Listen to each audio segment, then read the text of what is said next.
The Australian consumer law protects consumers from goods with a safety defect. Section 9 says that goods have a safety defect if their safety is not such as persons generally are entitled to expect.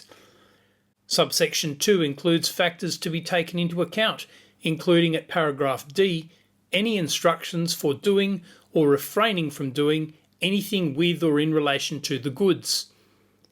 These provisions are identical to the provisions of the former Trade Practices Act, which was in operation when this case was heard. Gliderol International made garage doors.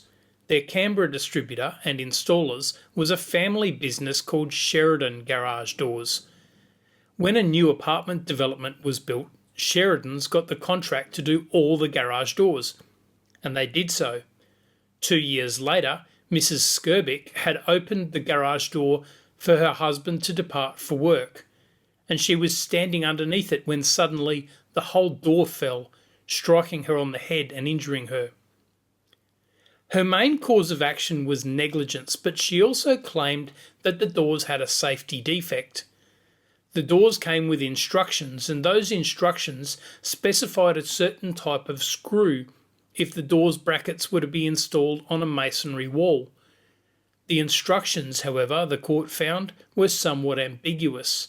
It was not clear whether they needed to be steel or whether it was sufficient to use bolts engaging a plastic plug in the wall. Sheridan's used the plastic plug, and this turned out to be insufficient to bear the load of the door. So was the product defective? Gliderol said no, they said the door was fine, but it had been incompetently installed by Sheridan's using the plastic plugs.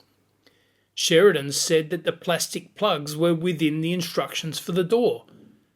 The court found that the goods themselves did not have a safety defect, but the goods, when taken together with the instructions, did have a safety defect.